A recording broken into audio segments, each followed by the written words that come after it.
Welcome everybody back to the Lost Beat 6 show. We're glad you're here. This week we're going to take a quick detour from all that planet stuff we've been doing for the last month or 2 or 3. And we're going to switch up and we're going to check in with Lost Beat 6 artist, all-around good guy, amazing songwriter and singer, David Sparrow. It's been about 2 years since we released Beggars and Choosers. We're sort of kind of recapping that and sort of checking in on things since he moved back home to Maryland. Anyway, just really quickly before we get into the show, check him out. We're going to put his stuff in the show notes. He's going to sing a new song. It's going to be really fun. And, check out his Bandcamp too.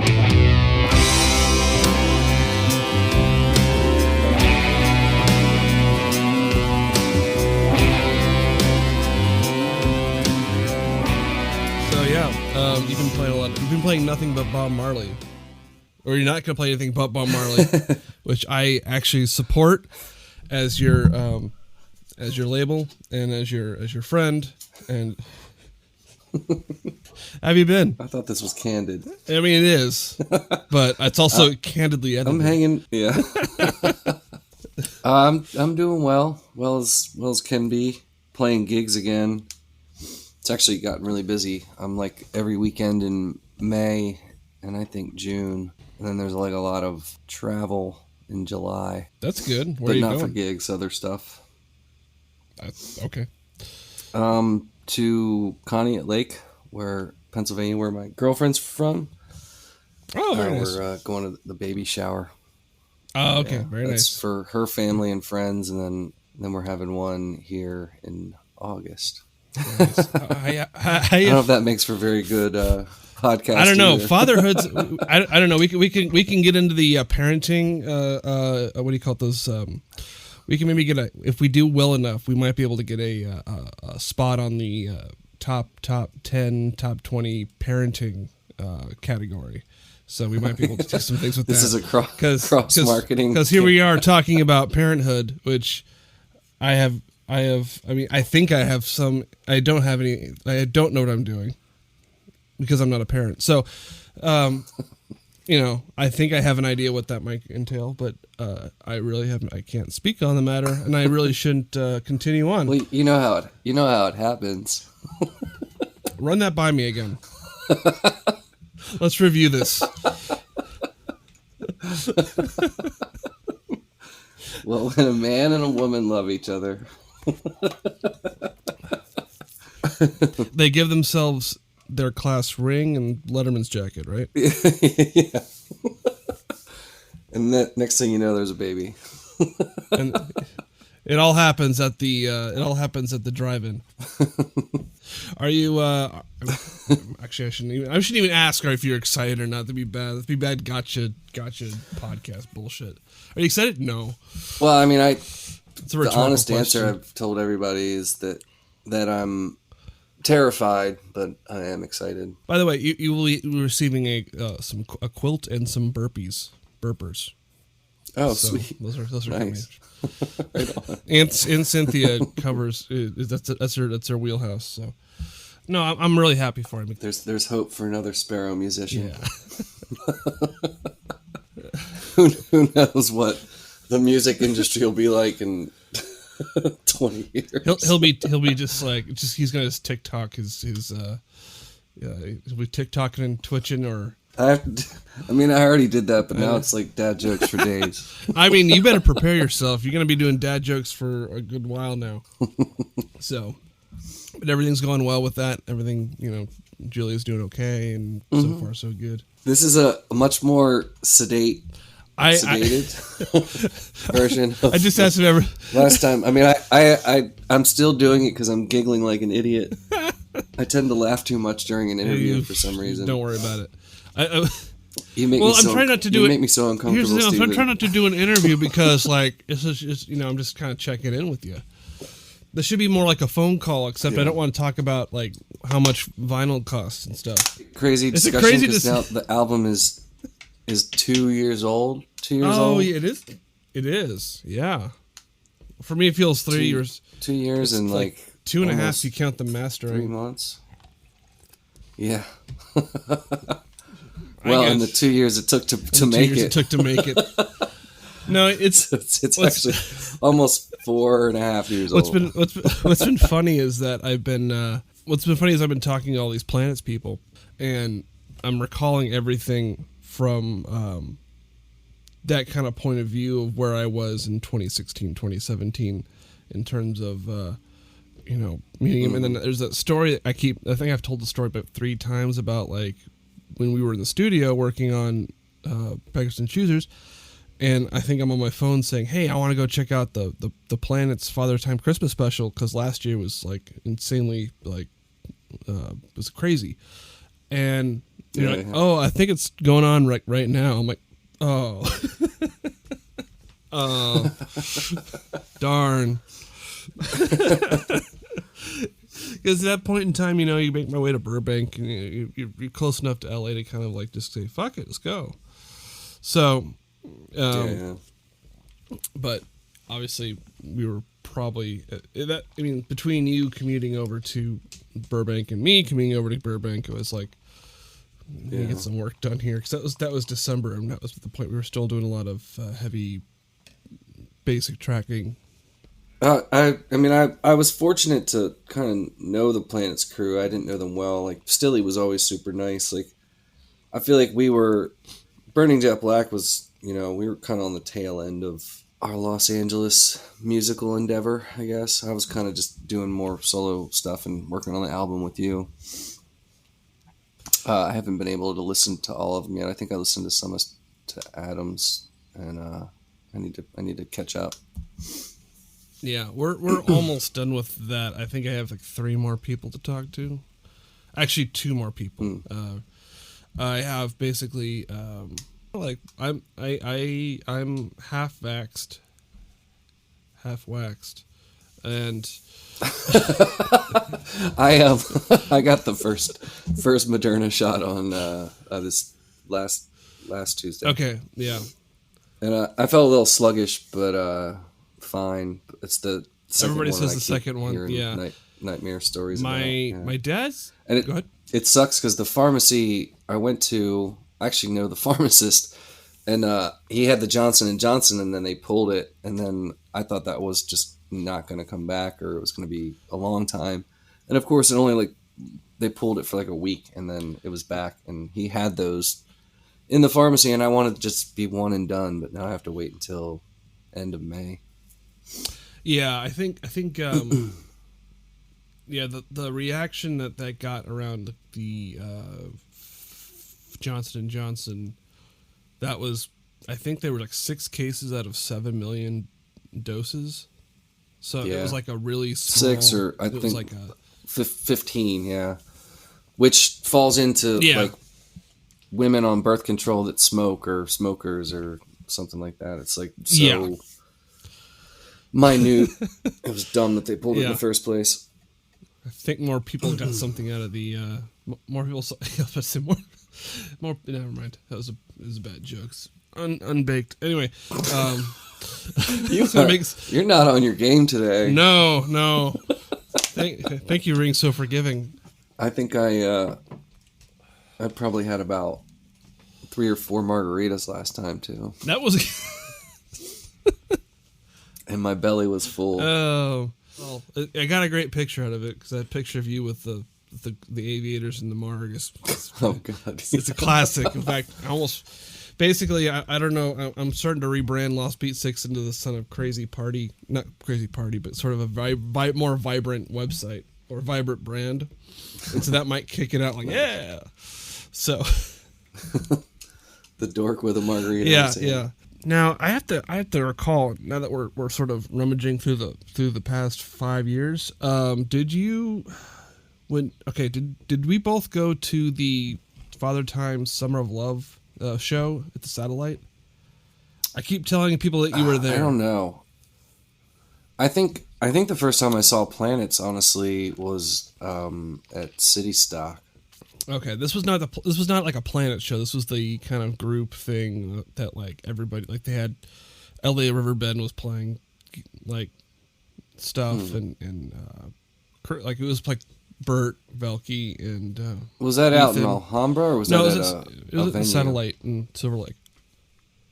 I don't know.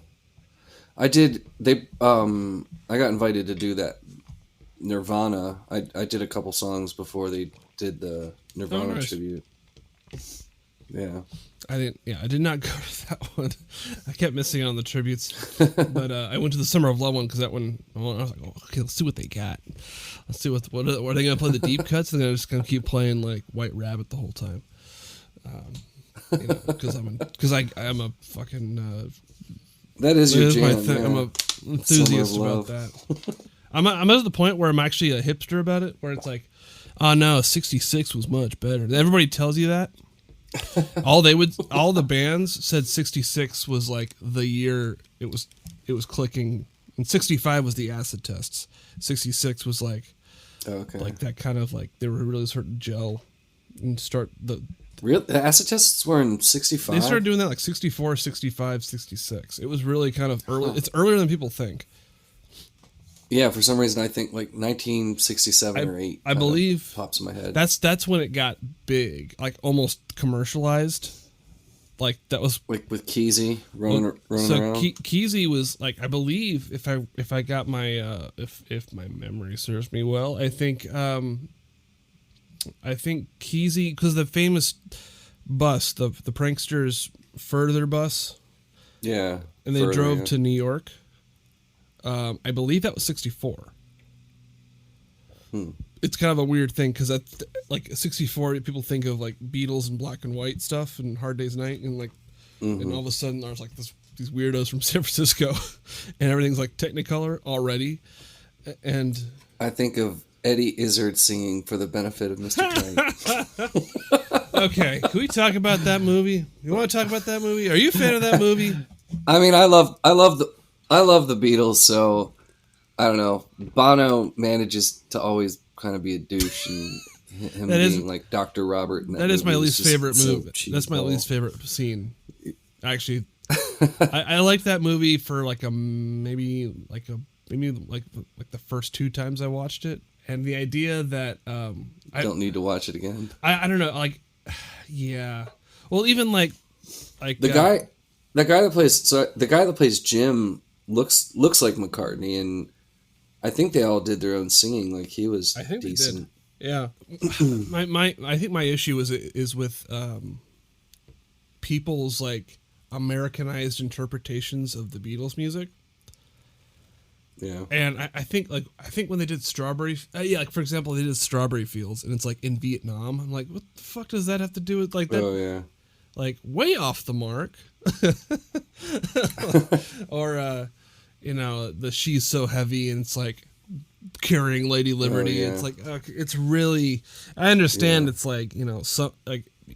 Well, they're just putting the music into that context. Yeah, I'm really my personal. I don't know if I have a. I think there should be 2 opinions that matter in interpreting somebody else's song. One is like your own personal like interpretation that you keep to yourself, and the writer's intent. Yeah. And if it's something I keep to myself, I'll share it with a handful of people. If it's like something that kind of like, for example, or like maybe it's like your memory lock with it. So if I listen to a song that brings me to a certain point in time, it's special, and that's only. It doesn't even have to do with the actual memory, but like it's a thing where we can kind of. It's like, but sometimes it ruins the song too, where I can't listen to certain Genesis music because it brings me back to a point in like spring 2010 where it's like all I listened to was that, and like it got too oversaturated, and it's like I can't do it anymore. It's not as good as I thought it was. Yeah. Or but and yeah. So and then like I usually try to keep writers' intent at the forefront. So like when I think of like the reason John Lennon would write Strawberry Fields would be like a homesick. Well, I think he was talking about his childhood and everything. Right. I guess. So, yeah. So like when you talk about that in the middle of like the rice paddies in the Mekong Delta, it's a little bit. For me, that's a little ham-fisted. Yeah. Well, I mean, it's sort of related, but I think I don't know if it was in like the Beatles anthology or something. Like George Harrison went to check out San Francisco, and he was Yeah. like, "Oh, these hippies are all full of shit." Yeah. Well, it's that was also part of the 67, like over the, okay, so it, so like that's what I was saying, 66 was kind of the magical year before that. There was that point in like the Human Being in January 67, where that was like the tipping point of the hippie movement, where like all of a sudden it was like a big celebration, and then all of a sudden the media takes notice, it becomes a thing, and like everybody started to go, oh, well, now everybody's taking notice. There's tours being run through the Haight-Ashbury district, and especially after Monterey Pop, because Monterey Pop was like the culmination musically of all of that, and then that's when the record label started to like sweep up and pick up bands, or if they didn't do that already. And if only I had a time machine. Wait a minute, hey! Wow, that face you made. I don't know if that was. Yeah, I would do it too. I tell people my time machine is Saturday, August 19th, 17th, the Saturday Woodstock show, from Santana to Airplane in Sunday morning. That's my time machine one. You wouldn't want to just be there for the whole thing? No. Well, because Friday it rained. I would have liked to seen Richie Havens just kind of winging it. That is good, but like Friday it rained, or it got weird, and it was kind of like everybody was kind of getting there, and that was the folk night. Please do not eat the brown acid. Yeah, that's when all the main announcements got made. That's when people are packing up, or packing in. Saturday had, like, for me, it had these high point performances between, like, it started off with Santana. A lot of people say Santana is the best of the entire festival, and I don't agree with that assessment. I don't agree with it, but I understand it, why they would think that. For years I was big on my favorite was always the Who performance, and it's still like that's now number 2, because it's just like there's an element, but that Saturday. Go ahead. Sorry, hold your thought. Just I want to interject because maybe you won't like me for it. But, I can't think. I mean, I think Santana's a good guitar player. He's been around forever, but I just can't. I hear Santana, I think Smooth and Rob Thomas. Like, he's kind of just what I hear. I mean, Black Magic Woman's a great song, and Oye Como Va, like, but I never dug deep into Santana's catalog by any means. But it's just I can't. Oh, just forget about I can't. I can't not picture. Yeah, you're so smooth. Okay. That's I've probably derailed whatever you're thinking about. No, that's fine. Well, it's my thoughts on the Santana is an amazing guitar player, and he hasn't changed his tone in 50 years. So there you go. Yeah. No, same guitar tone, regardless. Somehow, but he was playing like Gibsons back in the day, and now like he plays PRS. I also think I don't like PRSs because of Santana. Well, I've been trying to figure out if it's like there's no tonal difference whether what guitar he plays. It sounds that kind of same kind of like like sort of upper mid range kind of like. So, but anyways, if it ain't broke, don't fix it, I guess. Maybe, but like you find yourself in a creative like a creative. Don't you find like a creative rut if you don't do that? I mean, the songs change.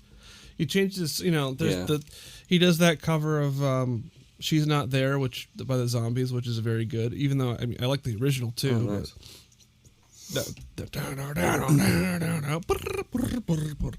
Anyway, I did that on a podcast. I made bongo sounds by rolling my tongue. I think I've been listening to this. Well, of course I've been listening to Lost Beat 6, not as well as I should, but there's a Spotify podcast called Bandsplain where the host, I forget her name, brings on a music critic that kind of knows a lot about the artist they're talking about, and they did the one I gravitated towards. I like Fish, and maybe I'm ruining my reputation, but it's too late. I think for that they write anyway. good songs. But Trey Anastasio, they did one about Fish, and Trey Anastasio, like I think his tone is sort of kind of always the same. Like he's an insanely amazing guitar player. Yeah, I should. But his tone is has been pretty consistent for their career. I mean, so is Jerry Garcia's, and yeah. I mean, I should be careful because it's like, man, change our tone 50 years, but it's like maybe on that's a whole thing. Like maybe a lot of people that's probably more common than uncommon. Maybe depending on if you like that's the sound that made you. That's the sound that got you there. But yeah, or but a lot of times it's playing style and tones in the hands. But yeah, the best backhanded complimented that I ever got about playing lead guitar is that I play lead guitar like Jerry Garcia. Because it's just sloppy. I don't know scales, and I'm just reaching for notes. Well, he only knows one or two. He only knew one or two. That's sort of pentatonic.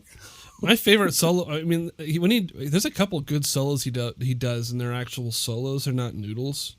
There's a couple good ones, but yeah, I'm actually more when I listen to the Dead, I'm more into what Bob Weir's doing. Frankly, that's another hipster take. Bob, second best guitar player is the better guitar player. It's funny how the Dead became kind of a hipster thing. Well, they become I don't know, like it's sort of a strange thing because it feels like when it comes to those guys, and maybe I'm just naturally contrarian because I feel like people just like I get annoyed when initial concepts get evolve into something I don't think is like what the initial intent was. Because I think like I like the Grateful Dead. I don't like. I would never ever call myself a Deadhead. I don't put myself in that kind of like no one's better than this man or like or I don't trade tapes. I like now on stream they have a lot of shows. They have a lot of live material now for streaming. And I'll pick and choose a couple, like, based on where it was or when it was. Or what songs. I don't like, for example, when they had the giant-ass... Like Europe 74, man. Europe 74 or 72. You're not a Deadhead. Because you...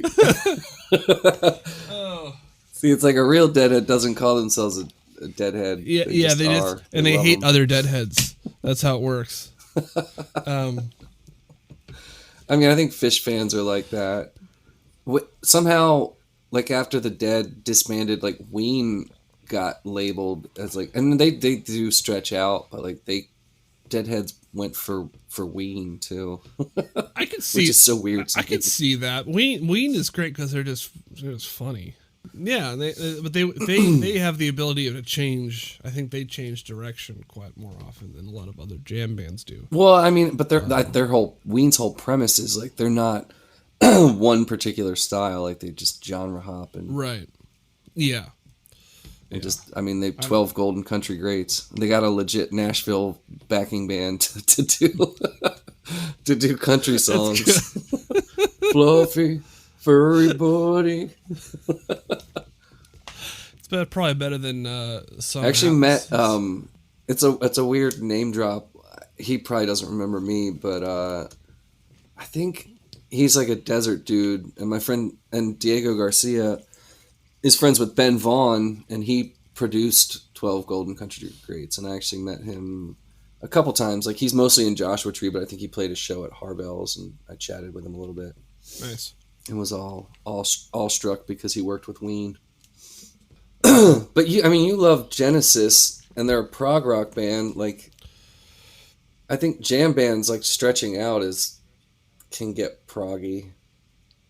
Oh, totally. Actually, I hate to keep going back to Fish, but their Halloween costume, quote unquote, 2 years ago, I guess. Well, no, October.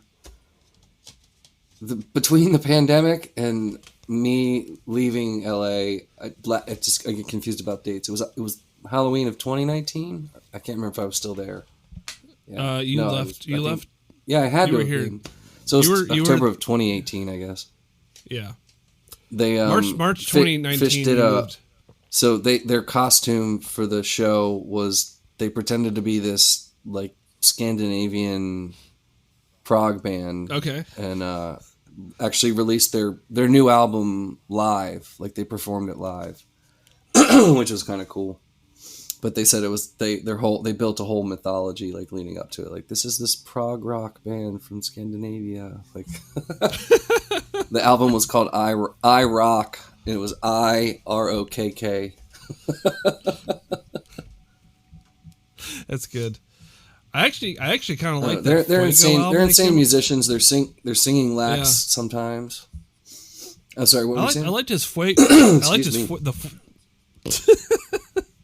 I liked the Fuego album that they came. Yeah, that came. It was the one they made it. They made it in Nashville, but I think it was like 2014 came out. 2013. Huh. It's been a while since they. I only know. Record, I think it's one of their latest records. Vlad the Impaler. Yeah, Vlad the Impaler. How did we get into song Fish? about? I'm sorry. Because we were talking about the Grateful Dead, and we were talking about the Grateful Dead because we mentioned Jerry Garcia. Summer Love. Yeah. Oh no, we were talking about same guitar Santana. tones. Santana. You We were were talking saying about something Santana about before Woodstock. that, Well, I was just explaining why Woodstock Day 2 was my favorite of all the days, and Santana, The Who, and who else? Well, okay, so the order goes, if I got it right, it starts in like 3 or 4 in the afternoon with like Santana, and then I think it's Canned Heat, and then it's Mountain, and then Pre-Mississippi Queen. And then they go into, I believe it's Janis. I think Janis is in there. Janis Joplin. And the Grateful Dead play that show that night, and they and there's like some technical issues where they're getting shocked a few times. Oh yeah. And then I believe Creedence Clearwater Revival follows the Grateful Dead. And there's a famous story, and Fogerty tells a famous story about when he said, "Okay, and he was complaining about shocks too, but you can see from the performance, and it was good, but wasn't like anything special. But it was a funny moment where he says, basically, he followed the band that put everybody to sleep, and of course, we're at this point, it's like around midnight, and it's if you think about the whole. And if you look at the footage, all you see out in the distance is the incandescent lights that trickle down from the towers, so you know where the towers are, and you don't run into the towers for the lighting towers. Yeah. And so all you see is this thing, and it's just a sea of black, right? But you can hear people sometimes. Yeah. But at this point, he said I looked out in the audience, and it was like a Dante scene. It's just bodies kind of sleeping, and just like somebody writhing, and just like, and I go, he just goes, "Hey, I hope you're doing okay out there. We're just gonna keep playing, and we're doing our thing, and you guys just do yours. It'll all be good." And then like some guy in the back, he says some guy in the very back had a Bic lighter and goes, "We're still with you, John." And he goes, "Yeah, I played the rest of the show for that guy out there," which is a kind of a fun story. I think.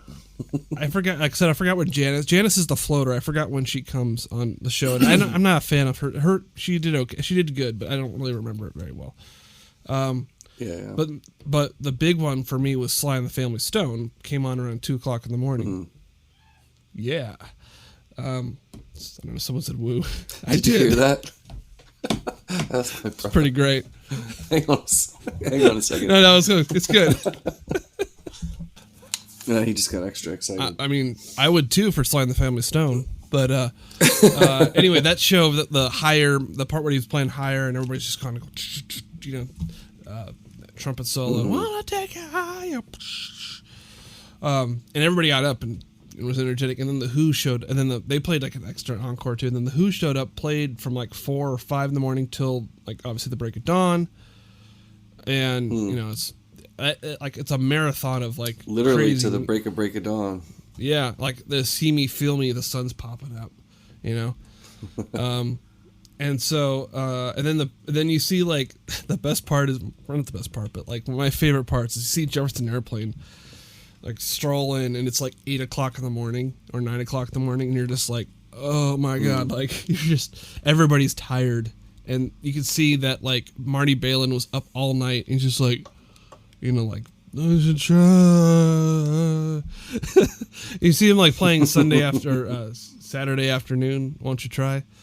And it's like I kind of like that performance for some reason of that song. I like the song a lot, but it's sort of like you could just Marty Balin looks like he's falling asleep half the time, and and then like Grace Slick's trying to find the tune because he's like not even like keeping up, and it's really it's just crazy. So it's like it's like I think she called it morning mania music.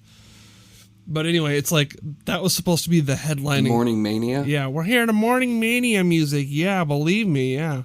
You've heard the heavy groups. Now you hear Morning Mania music. And, and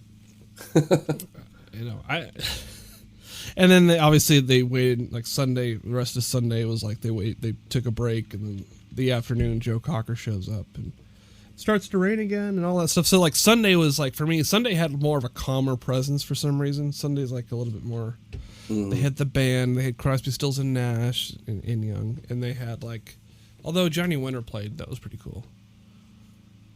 I thought Crosby, Stills and Nash were at night. They were. I feel like I've seen. Yeah, they were in Sunday. They were 4 o'clock. Was it? They were Sunday like 3 night? o'clock Okay. Sunday, Monday morning, Sunday night. Got it. And the famous thing where they wanted to. God, that had to be so weird because, like, nothing like that had ever happened before. Well, it's a strange thing because my take on the whole thing is that if you talk to like, a couple of times I talked to Chris Hellman about it because he didn't play it, but he played. He said he played Monterey with the Byrds, and he played Altamont with the Burrito Brothers. So he says, I played the best one and I played the worst one. But he doesn't have much love for he doesn't really think that highly of Woodstock. It's mainly because it was just rainy, dirty, in the mud. It was run by kids who didn't know what they were doing. Yeah. And like compared to Monterey, which was run by like Los Angeles artists and producers that knew what they were doing and can organize things. And even though that still had a weird fluidity to it of who's going to play and who wasn't going to play, and I think Altamont was run by a band who didn't know what they were doing and didn't give a shit in the Stones. But this Woodstock thing is for me like as much as I kind of poo-poo, like I would never want to be a person in that crowd. I think I made a point of that to somebody. Or I wouldn't want to be in that, like, the squalor of it. I'd probably want to be hanging... Oh, I talked to Jeff Miller about this, yeah. Or, where I wanted to be, like, kind of in that sort of posse backstage, kind of hanging out with people. Of course, that's a status thing. But, like, the idea that you could... I feel those performances, in the place they were, in the position they were in, to basically have to captivate 500,000 people at the most in like almost like a do or die situation because like nothing's kind of working right, everything's kind of just going, but you have these performances have to work, they have to be as best they could be given the situation, because you could just go, oh fuck this festival, man, it's a nightmare, but it's like we're all here, it's a big culmination of things, and we really need to like make this work. And that was more of the attitude. Like if it say like the Fire Festival, like this you wouldn't get that at like the Fire Festival. You know what I mean? That was like, oh, we got all these people. The stage is being built, and there's like FEMA tents and bad grilled cheese cheese sandwiches that aren't grilled. Oh yeah. And I think I watched both of those documentaries. I found that fascinating. A complete and utter disaster. Yeah, because I think someone made a point in one of them saying, "Hey, Woodstock worked." I'm like, the reason Woodstock worked was because the people the people putting that on, and the people that attended, weren't like self-obsessed, materialistic, goobers. I don't know. I'm trying to find a way of like, Yeah, they wanted to make money, but they kind of just said the audience. But I'm talking about the audience so too. many people showed up. I'm talking about the audience themselves were far more in the Aquarian society of like, they were far more in the countercultural. They were not. I mean, they had flaws, but their materialism was not like materialism. They weren't influencers. They weren't like they weren't self-obsessed influencers trying to blow up their Instagram. Yeah, because there's a whole element of that where it's like, I get to go to this thing and you don't. And there's a whole the Fire Festival reeked of status and longing and sort of like this idea that almost like the influence law of scarcity, where it's like I can do this and you can't, and it's like and then the fact that it all blew up in their faces, in the promoters' faces, it was just funny as hell. And the people, but the tragic part is the people that on the island, that worked on the island, that were going to have like business, got their businesses totaled and ruined. Yeah. That's the sad part. But the idea that this was, some sort of island, that whole thing, and it's I don't know. It's for me. I find it's the idea that kind of makes the Woodstock thing a little bit more impressive that could happen at the time it did, and even with the brown acid and the muddy people and the idea that like, but it's like they had basically, like considering the two of those things, we had a show that. Or a festival, and of course, by the way, not only was it a festival run by kids, it wasn't even like, and they wanted to make money at it, but like there's no corporate sponsors, there's no Visa or MasterCard was not putting on a show. It was I read the Michael Lang book, and he's trying to get he's trying to put shows together, and he's trying to talk to Pete Townsend like in an apartment in some room in New York. He's just trying to beg him to do it. The communiques between everybody was like, pretty personal. So it's I don't know, like it worked. That show worked because people decided to make it work and make the best out of a unusually disastrous situation. And obviously it didn't work at Fire because, one, it was a scam to begin with, but two, you could have made something interesting out of that if the right people were. Yeah, I don't think Woodstock didn't make any promises besides like the music. Yeah, it was basically what they call it, an Aquarian exposition on top of that, Yeah.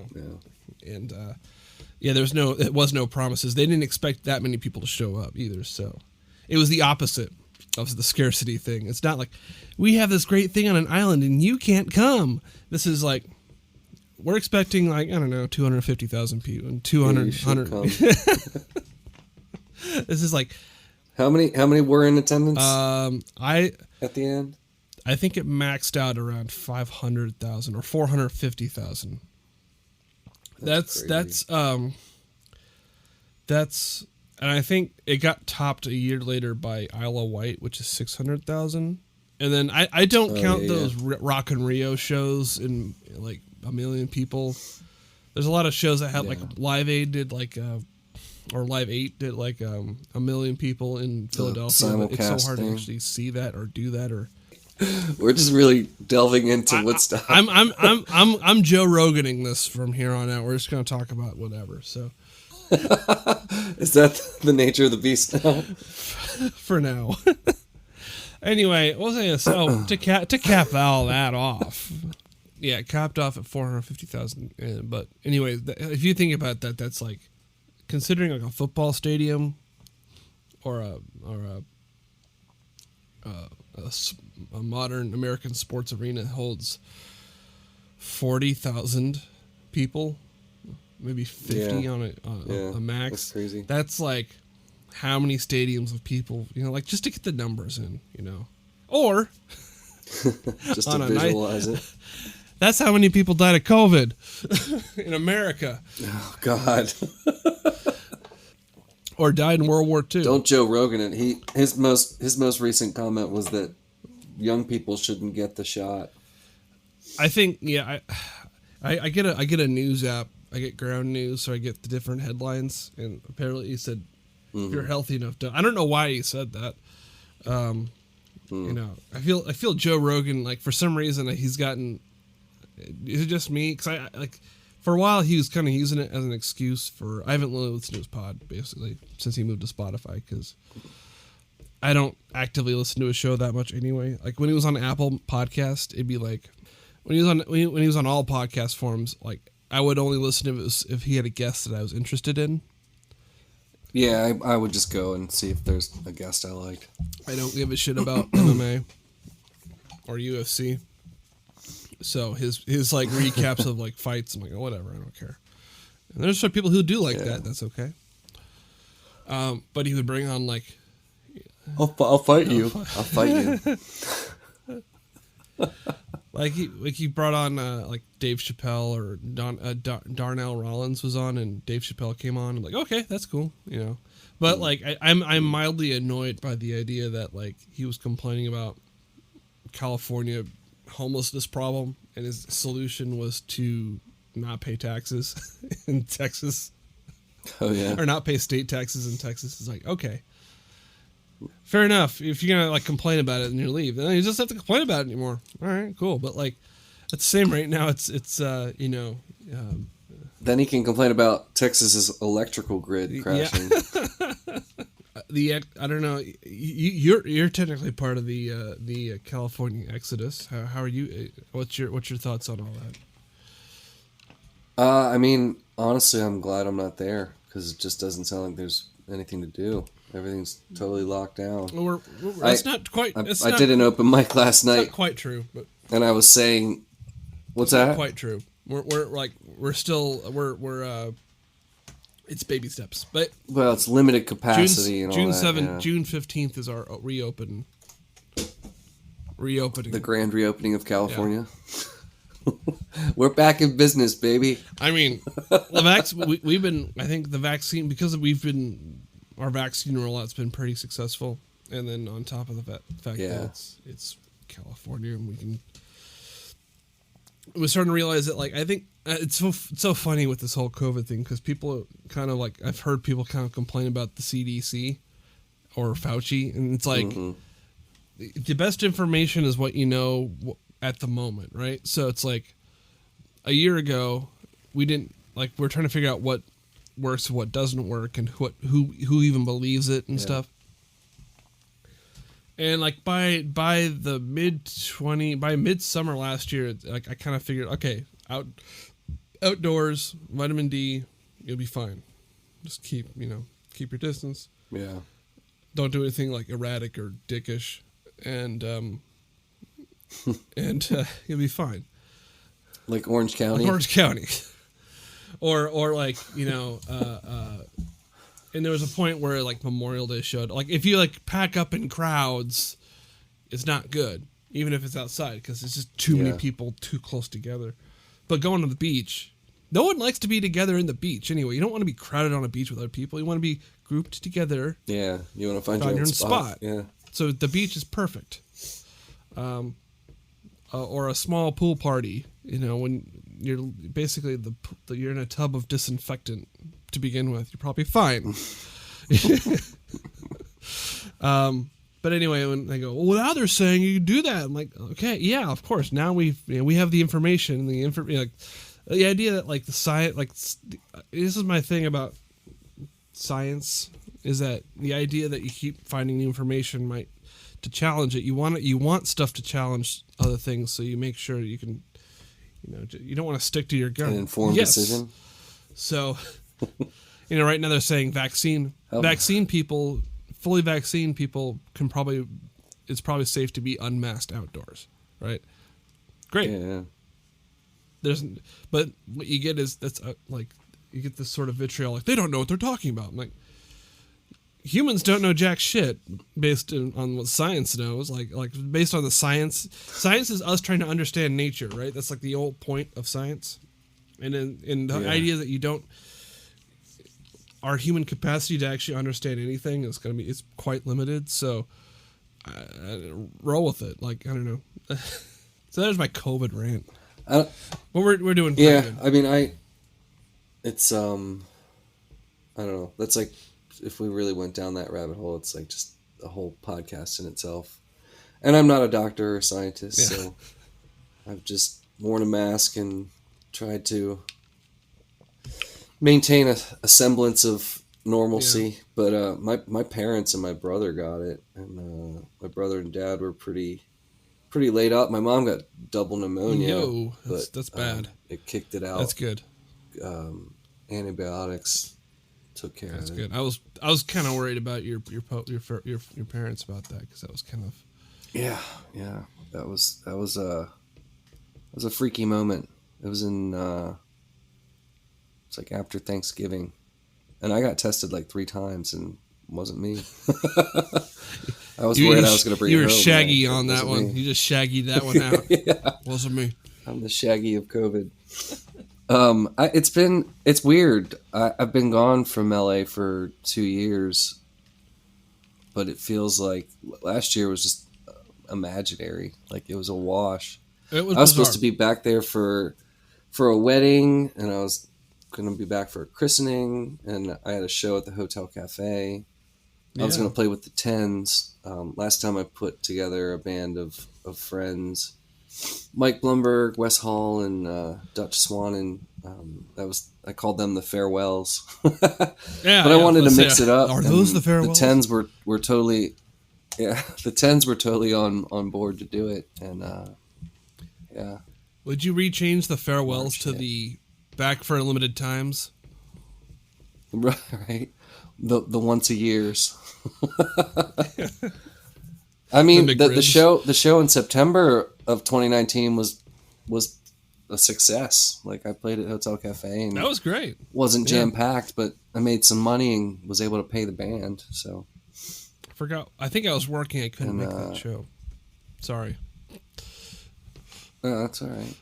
It happens. We met up in Venice anyway. I did it actually since I've been back in summer of 2019.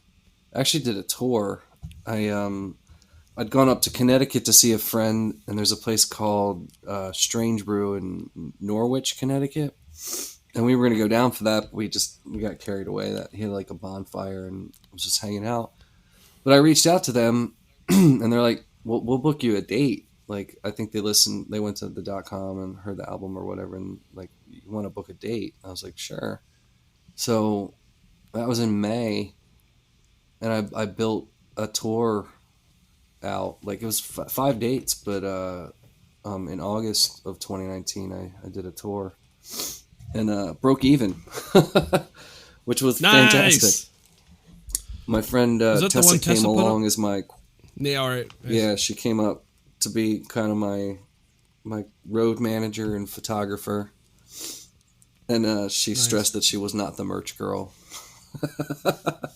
I think we probably talked about that offline, but yeah, I have your poster for that is oh, that's right. On Cigarettes and Degenerates. That's what I called the tour. Yeah. Yeah, I'm reading it now. 8/13. It was actually are the dates on that one? I think you were either auctioning or selling them off like as a fundraiser for it. I think in some of the posters because it's a gorgeous poster. It's just the template. It doesn't have the tour dates on it.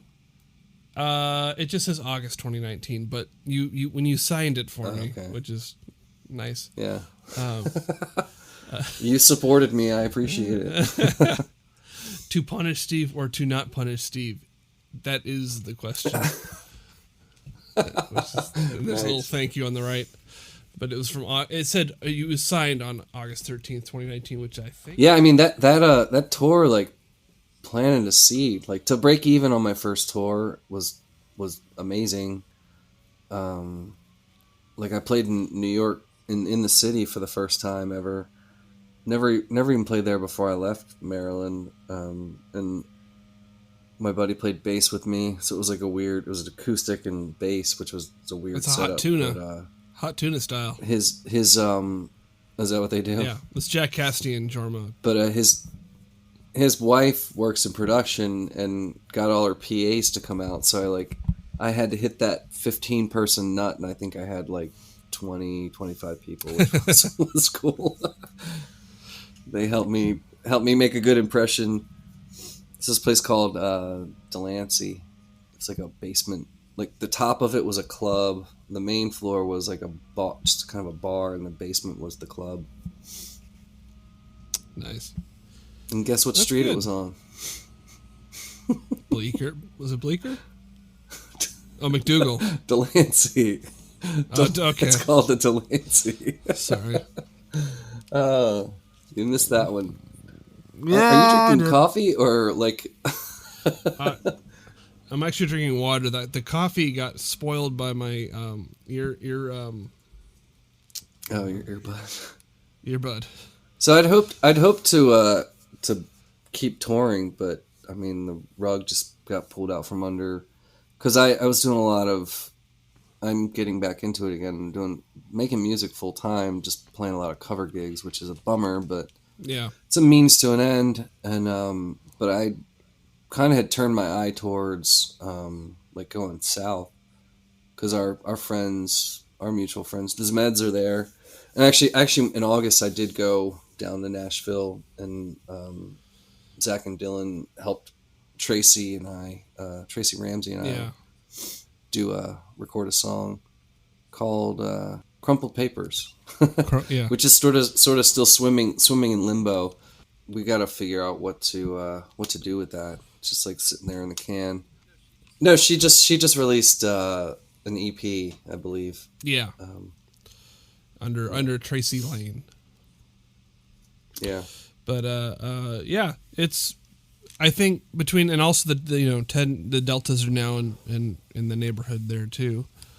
I know they want to work. I know they want to do some stuff with you. So I've never been a prolific writer, and I've told you that.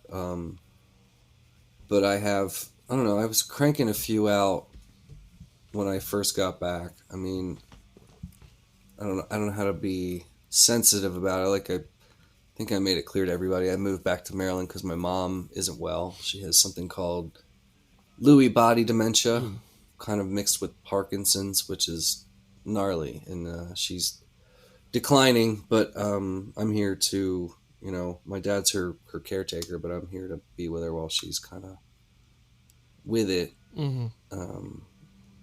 That was my impetus for leaving LA. I forget the best one I can think of, by the way. That's probably the best reason. That was probably the best reason. Best reason I can think of. For I mean, and it's weird how timely it was, because the world freaking collapsed. Mm-hmm.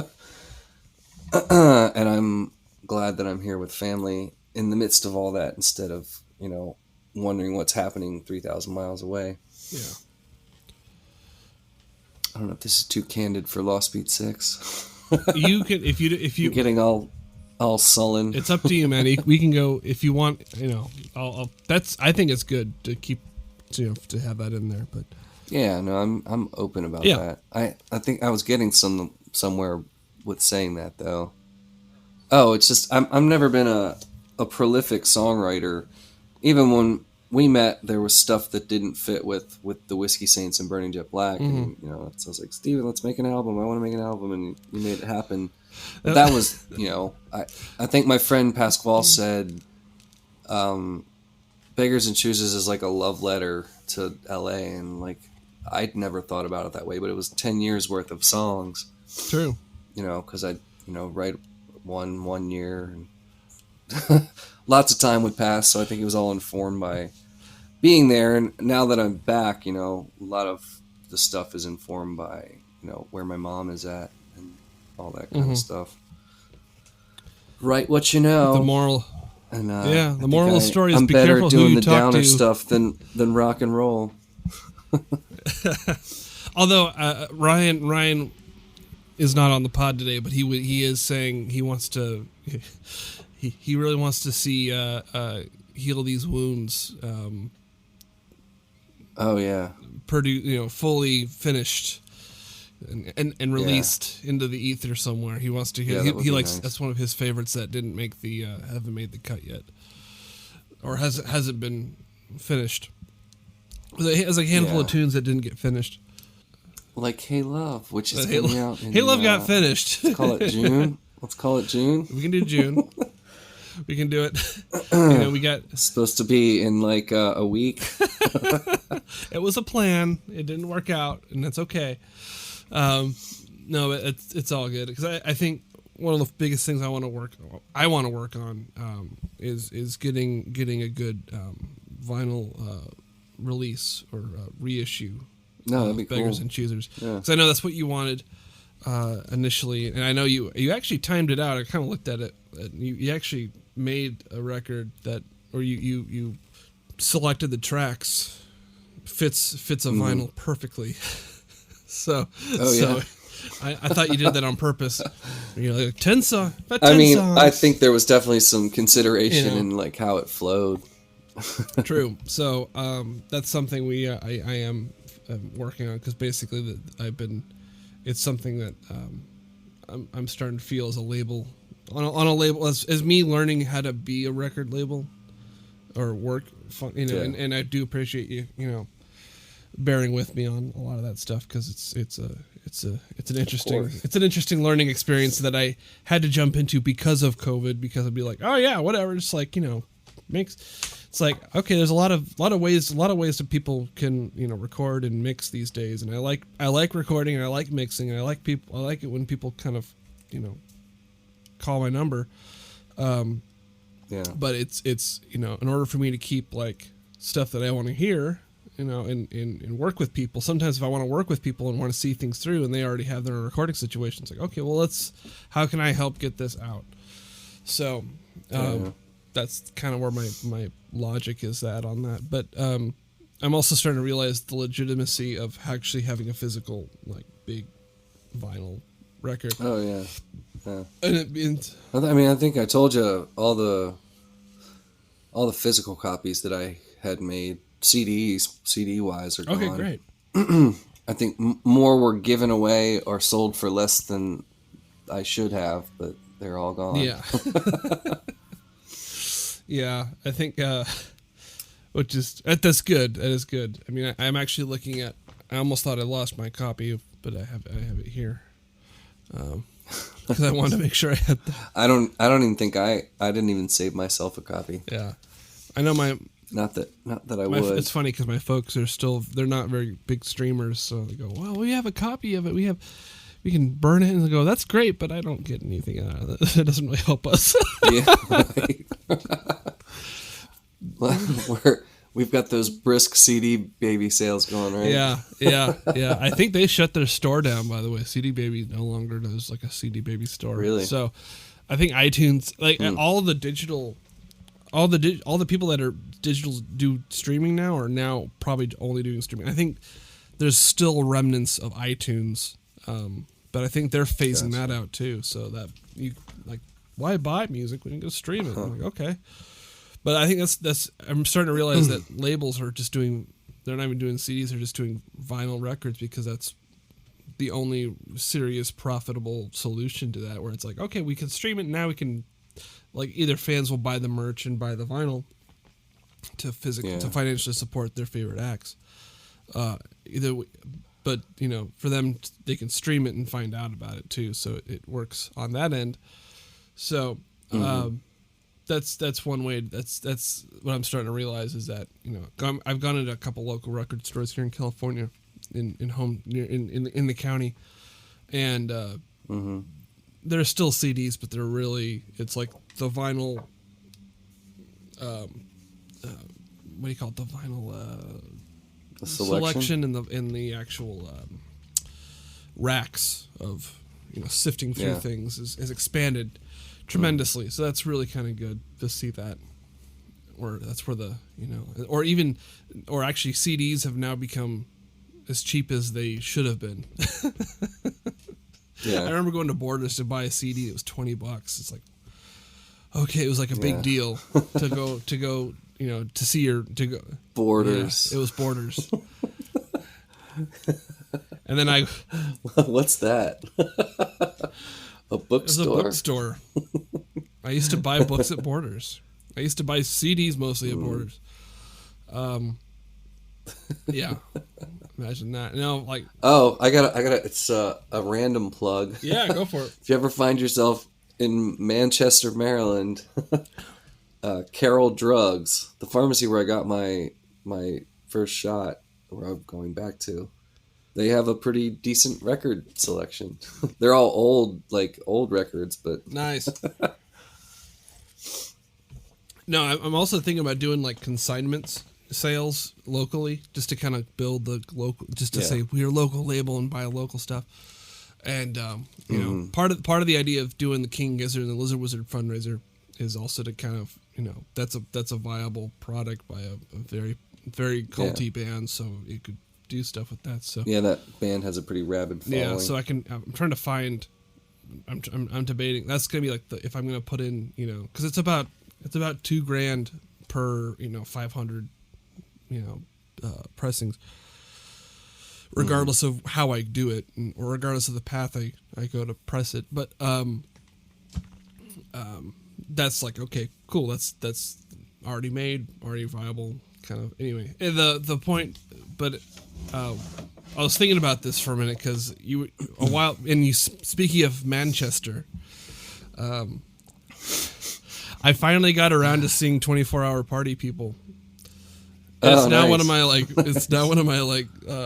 sort of like one of those. I love movies about making movies and show business, but not like, I don't like biopics.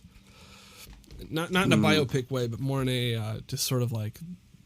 But 24 hours. You said you mentioned what the whole plan was. It's like, yeah, you know. So you're gonna like the idea of lack of contracts, you know, or lack of like. Yeah. So 24-Hour Party People like, oh, good. And I watched that movie and went, interesting. Because I love the guy's enthusiasm. I love what was his name? Steve Coogan's character. Tony something. I can't remember his last name. I think it was not Tony Williams. I'm gonna look it up really quickly. It's a simple name. Yeah. The Factory Records. Tony Winters? Tony Wilson. Tony Wilson. Yeah. Tony Wilson's enthusiasm, which is almost pretentious to like a degree of like, you know, this is the greatest thing ever. You know, like you're looking at the like. Well, I mean, he made that scene really. Oh, totally. I'm looking at the scene where was it Chris, the Joy Division singer, when he dies and they're sitting at the, it's almost just Ian Curtis. When Ian Curtis passes away and you see him in his coffin in all whites, and like was it either Rob Brydon or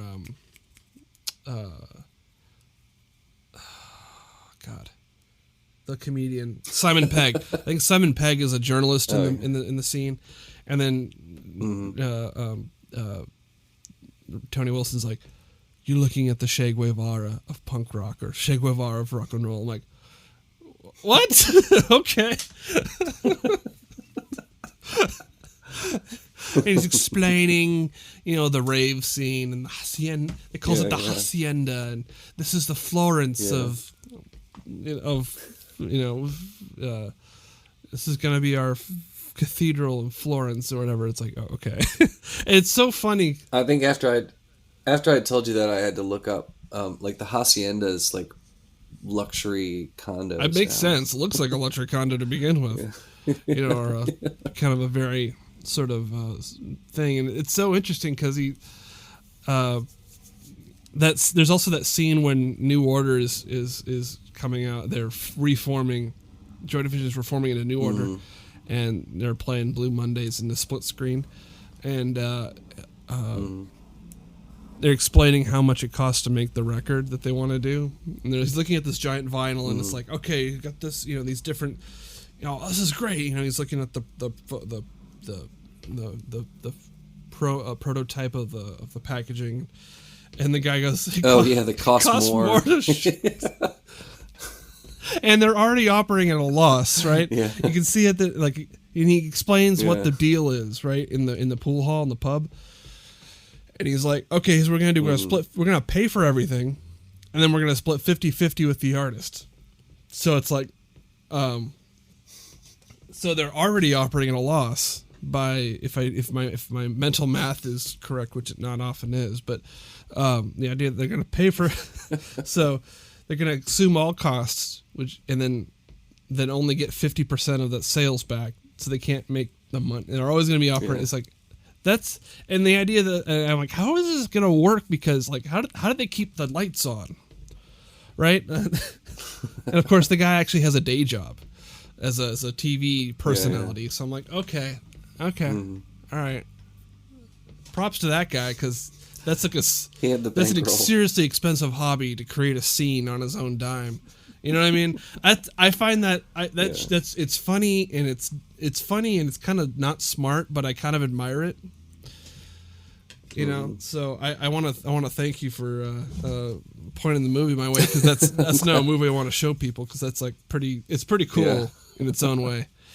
I haven't seen it in a while, but I mean, if you watched it recently, I guess it still holds up. Well, what's also funny is I found out it's Michael Winterbottom who directed it. Okay. And he and Coogan and Bryden are the guys behind all the Trip movies.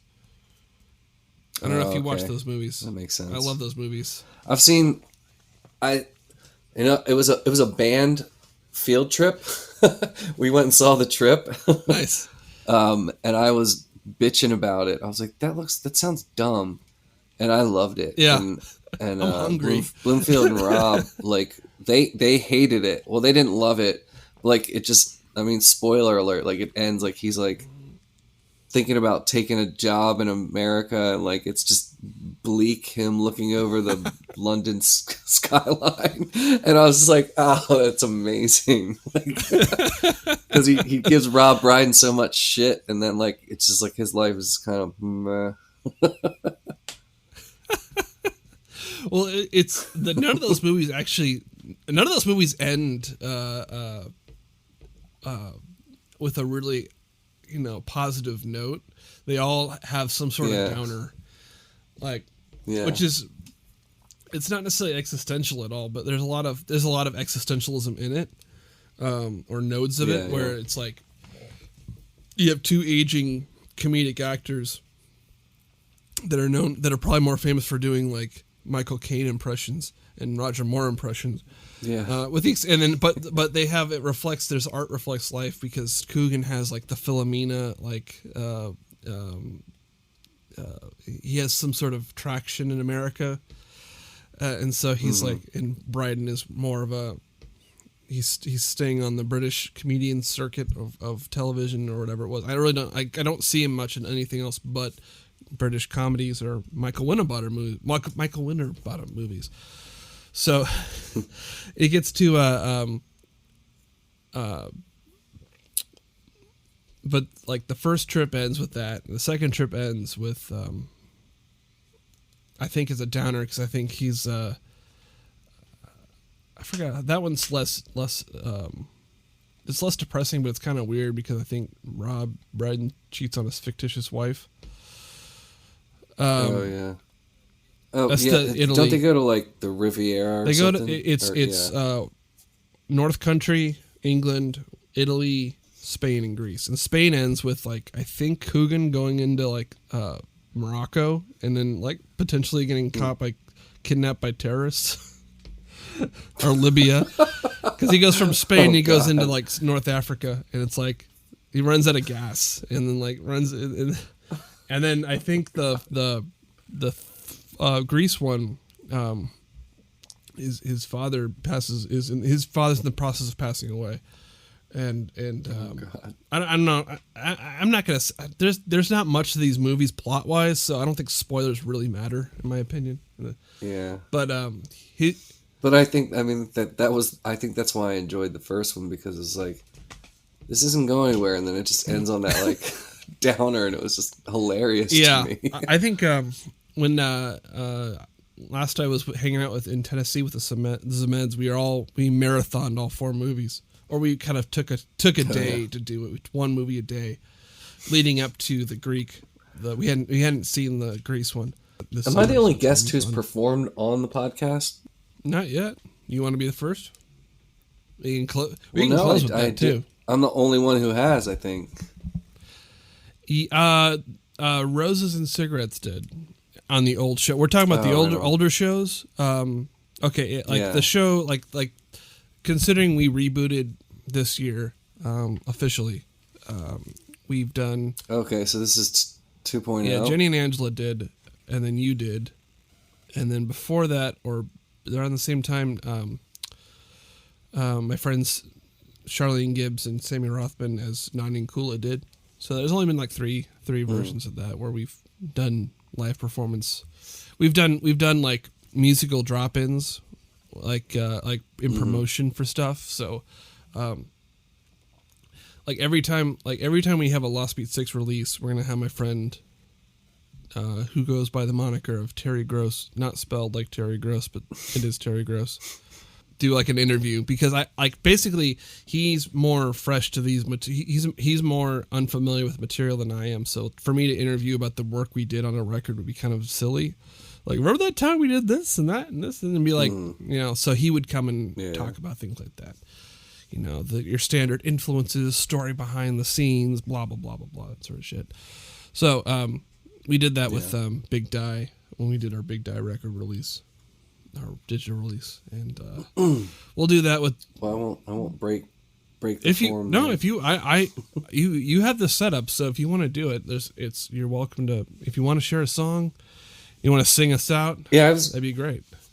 Yeah, I got a real downer note to go out on. Like I said, a lot of stuff's been informed from by coming back. I actually worked with a friend of mine. We recorded it's kind of just shaped up to be a quality demo so far, because apparently playing the melodica takes a lot of breath control. For this song in particular, what I really need is like an accordion or a harmonium. One of the songs I wrote in 2019 called "Poor Little Thing." Go ahead, hit you with it.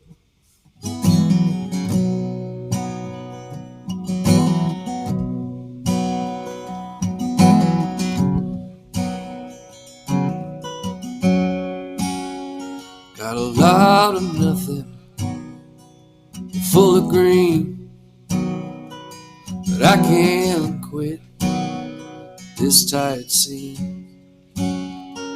My hands are empty, my heart's unsure, nothing certain anymore. Oh, you poor little thing, at least you've still got the will to sing. I don't know nothing, full of shit. The burden's heavy, but I'll carry it. My glass is empty, so I fill it up.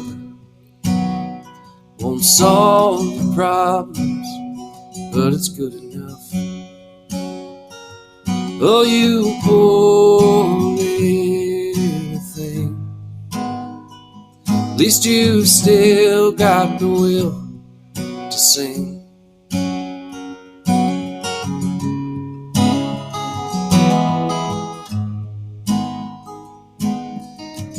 This time it ain't getting better.